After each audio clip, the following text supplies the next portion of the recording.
Hello viewers, আসসালামু আলাইকুম। সবাই কেমন আছো? আশা করি আল্লাহর রহমতে ভালো আছো। জি আলহামদুলিল্লাহ, আমিও ভালো আছি। তো বরাবরের মতো নতুন একটা ভ্লগে তোমাদের সবাইকে স্বাগতম জানাচ্ছি। তো আশা রাখছি আমার আজকের ভিডিওটি তোমাদের কাছে খুব ভালো লাগবে। আর যদি ভালো লেগে থাকে তাহলে বলবো প্লিজ অবশ্যই ভিডিওতে একটি লাইক দিয়ে যাবে আর সেই সাথে সুন্দর একটি কমেন্টস করবে। তোমাদের সুন্দর সুন্দর কমেন্ট দেখলে আসলে আমার খুব ভালো লাগে। তো এই তো সকাল সকাল উঠে এরপরে ব্রেকফাস্টটা একটু তৈরি করে নেব। তো এই যে এইখানে আমি কিছুটা দুধ বসিয়ে দিলাম, যে ওইখানে আমি একটু দুধ চা করবো। আর এইদিকে আমি কিছু পাউরুটি এগুলোকে সেঁকে নেব। আর সকাল সকাল আমাদের পরিবারের সবাই একদম হালকা পাতলা দিয়ে ব্রেকফাস্টটা করে নেয়। সবাই ভারী খাবার খেতে সকালে আর কি খুব একটা পছন্দ করে না। তো এই জন্য আমি এইখানে যে কিছু পাউরুটি সেঁকে নিলাম, তো এগুলোকে আর কি দুধ চা দিয়ে খাবো। আর আমাদের বাসায় দেখা যায় যে প্রায় এই যে পাউরুটিটা একদম চলে, মানে এটা একদম রুটিন। পাউরুটি ছাড়া মনে হয় যেন সকালটা একদম জমে না। তো এরপরে এই যে এদিকে আমি দুধের মধ্যে সেই চা পাতাটা দিয়ে দিলাম আর সেই সেঁকা পাউরুটিগুলো আমি তুলে নেব। আর এরপরে এই যে এদিকে আমার মেয়ের জন্য একটা ডিম পোস্ট করে নেব। ও যেহেতু ডিমটা পছন্দ করে, আর আজকে ওকে কোয়েল পাখির ডিমটা দিয়ে নিয়ে ভাবলাম যে সব কিছু মিক্স করি ওকে আর কি খাওয়াই।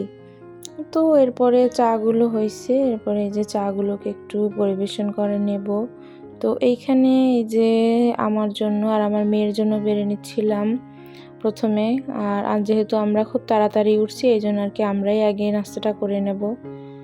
তো নাস্তা করে এরপরে শেষ করে এরপর সবাইকে খাইয়ে দিয়ে এই যে চলে আসলাম। বাড়তি কিছু কাজ ছিল ওগুলোই করতে। তো এই যে ডিমগুলো এইগুলো সাউদার বাবা দেখা যায় যে এর আগের দিন রাত্রে নিয়ে আসছিল।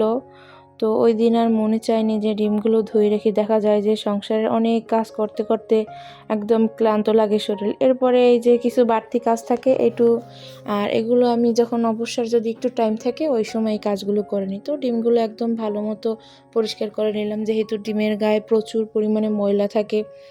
আর এগুলো যদি ধুয়ে দেখা যায় যে পরিষ্কার করে ফ্রিজে যদি না রাখি, তাহলে ফ্রিজে তো অনেক খাবার রাখি, সেই খাবারের মধ্যে দেখা যায় যে বিভিন্ন ধরনের ব্যাকটেরিয়া জমে যাবে।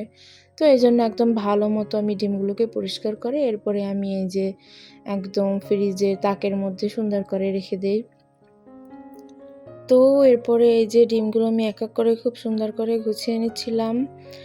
আর এরপরে এইখানে মেয়ের জন্য কিছু কোয়েল পাখির ডিম ছিল, তো সেগুলোও আর কি নিয়ে রাখলাম। আর আমার মেয়েকে সবসময় এই যে কোয়েল পাখির ডিম দেওয়ার চেষ্টা করি, যেহেতু কোয়েল পাখির ডিমে আছে প্রচুর প্রোটিন।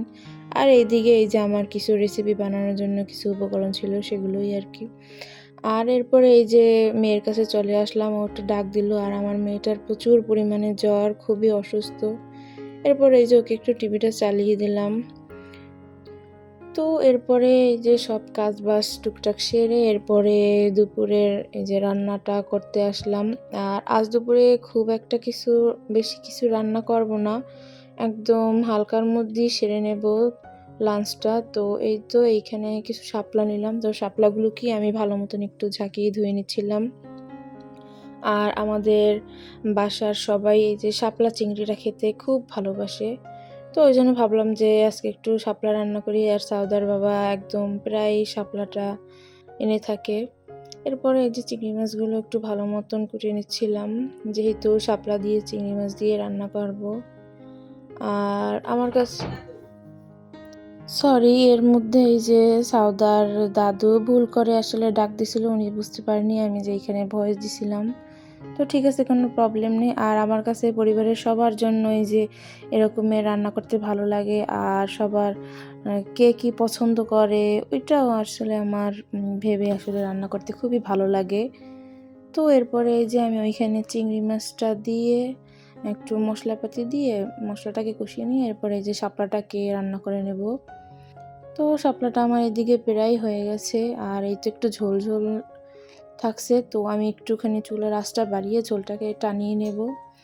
আর আমি আজকে এই যে শুধু শাপলাটাই রান্না করব, যেহেতু গতকাল রাতে আমি কলিজা ভুনা করেছিলাম, ওখান থেকেও কিছুটা আছে, তো ভাবলাম যে আজকে এতটুকু দিয়ে দুপুরের খাবারটা সেরে নেব। আর এইদিকে যে ভাতটাও চড়িয়ে দিলাম, তো ভাতটাও দেখলাম যে প্রায় একদম ব্লক উঠে গেছে। তো এরপরে আমি ঢাকনাটা একটু ফাঁকা করে দেব যেন ওইটার ভাতটা উতলিয়ে না পড়ে।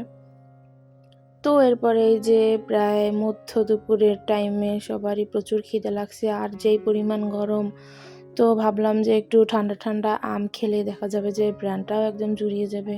ওই জন্য এই যে কিছু আম বের করলাম, তো আমগুলোকে এবার ভালো মতো কেটে নেব। আর আমার কাছে তো আম ভীষণ প্রিয়, শুধু আমার কাছে না, আমাদের বাসার সবাই আম পছন্দ করে। আর আমি মনে করি আম খেতে ভালোবাসে না এমন কোনো লোক হয়তো বা এই পৃথিবীতে নেই। তো এরপরে এই যে আমি এখানে কিছু আম আবার একটু ঢং করে কাটছিলাম, আর আমার মেয়েকে এভাবে যদি একটু আম কেটে দেই, দেখা যায় যে ও এটাকে খুব এনজয় করে খায়। এজন্য ওকে মাঝে মধ্যে এভাবে মাঝে মধ্যে ঢং করে একটু আমটা কেটে দিই। তো আমার আমগুলো কাটা শেষ। এরপরে আমগুলোকে আমি একটা বাটিতে তুলে নেব, তুলে নিয়ে কেটে রাখবো। এরপরে যে যখন ইচ্ছা আর কি নিয়ে খাবে। তো রান্নাবান্না শেষ করে এরপরে চলে আসলাম একটু মোছামুছি করতে। যেহেতু আমার নোংরা অপরিষ্কার একদমই ভালো লাগে না, আমি সবসময় পরিষ্কার পরিচ্ছন্ন মানে আমার কাছে খুবই ভালো লাগে পরিষ্কার পরিচ্ছন্ন ব্যাপারটা। তো এই যে আমার ওয়ারড্রোবটা, এটাকে আমি একটু উপরে মুছে নেব, যেহেতু এটা হচ্ছে আমার ঘরের একটা আসল সৌন্দর্য। তো এটার উপর যদি অপরিষ্কার থাকে তখন দেখা যায় যে দেখতেও ভালো লাগে না। আর যেহেতু এইটার উপরটা আমি কিছুই দিই নাই, আর উপরটা যেহেতু কালো, তো কালো জিনিসে দেখা যায় যে ময়লাটা খুব বেশি আর কি দেখা যায়। এটাকে যতই পরিষ্কার করি না কেন, এটাতে দেখা যাবে যে উপরে সেই ময়লা আর কি জমে থাকবে। তো এরপর এটাকে পরিষ্কার করা নেওয়া শেষে এবার ঘরটাকে একটু পরিষ্কার করে নেব। আর বিশেষ করে রুমটা যদি আমার অপরিষ্কার থাকে, আমার কাছে দেখতেও খুব ভালো লাগে না, আর মনের মধ্যেও একটা অস্থিরতা কাজ করে। আর রুমটা যদি একদম পরিপাটি থাকে, সুন্দর থাকে, তখন দেখতেও ভালো লাগে আর নিজের কাছেও একটা আলাদা প্রশান্তি ফিল দেয়। যেহেতু এটা একটা বেড, দিন শেষে দেখা যায় যে ক্লান্তির শরীর নিয়ে যখন এখানে শুই, আর তখন যদি রুমটাকে একটু ফ্রেশ দেখি, তখন দেখতেও আসলে খুব ভালো লাগে। আর এরপর আমি এই যে আমার ছোট্ট একটা ট্রলি, এটাকে আমি একটু পরিষ্কার করে নেব। দেখলাম যে এটার মধ্যে অনেক ময়লা পড়ে আছে। আর এখানে আমি আমার নামাজের ওই যে জায়নামাজটা রাখি, আর হচ্ছে গিয়ে আমার হিজাব রাখি। তো ভাবলাম যে একটু এটাকেও পরিষ্কার করে নিই, নাহলে দেখা যাবে যে জায়নামাজ, হিজাব সব কিছু একদম নোংরা হয়ে থাকবে। তো মুছে নিয়ে এরপরে যেগুলোকেও রেখে দেব। আর এরপরে এই যে সাউদার বাবাকে দেখলাম যে তার মেয়ের জন্য কিছু ফল আনলো। যেহেতু আমার মেয়েটার খুবই জ্বর, আর ও কিছুই খায় না, তো ওর বাবা মানে অনেক খাবারই আনছে। ফল দেখা যায় যে অনেক পদের খাবার এনে রেখেছে, ফল এনে রেখেছে, কিন্তু ও কিছুই খাচ্ছে না। মানে জ্বর হলে আর কি যেটা হয়, ওর রুচিতে আসলে আর কি যায় না। তো এরপরে সন্ধ্যার দিকে ভাবলাম যে অনেকদিন হলো মুড়ি চানাচুর মাখা খাই না, আজকে একটু মুড়ি চানাচুর মাখা খাই। আর আমার মেয়েটার যেহেতু জ্বর, ও বলল যে ওর নাকি একটু ঝাল ঝাল কিছু খেতে ইচ্ছে করলো, বলল যে একটু ঝালমুড়ি বানিয়ে দাও। আর বলছিল যে একটু বাহিরে বের হইতে, কিন্তু আসলে যেই পরিমাণ গরম, তখন আর কি ইচ্ছা করে না যে একটা বোরকা পরে এরপরে বাহিরে বের হই। এজন্য ভাবলাম যে ঘরেই ওকে একটু হালকা পাতলার মধ্যে বানিয়ে দেই। তো এই যে এখানে প্রথমে চানাচুর নিলাম, সাথে একটু টমেটো কুচি, পেঁয়াজ মরিচ, কাঁচামরিচ কুচি, আর একটুখানি টেস্টিং সল্ট দিয়ে এরপর এটাকে ভালো মতন একটু মেখে নেব। মেখে নিয়ে এরপরে এর মধ্যে আমি মুড়িগুলো দিয়ে দেব। তো মুড়িটা দিয়েও এরপরে ভালো মতন একদম মেখে নেব। তো মাখানো শেষে এরপরে আমি এই মুড়িটা আমি একটা অন্য বাড়িতে ট্রান্সফার করে নেব। তো ভিডিওটি এ পর্যন্ত যারা দেখছেন তাদেরকে অবশ্যই বলবো, প্লিজ যদি আমার ভিডিওটি ভালো লেগে থাকে তাহলে অবশ্যই একটি লাইক দিবেন, আর সেই সাথে ভালো লাগলে অবশ্যই চ্যানেলটাকে সাবস্ক্রাইব করবেন। তো আমার আজকের ভিডিওটি এ পর্যন্তই। সবাই ভালো থাকবেন, সুস্থ থাকবেন, আর আমাদের সবার জন্য দোয়া করবেন। তো এই তো আমার মেয়েটা এদিকে খাচ্ছিল। তো আজকে এ পর্যন্তই। আল্লাহ হাফেজ।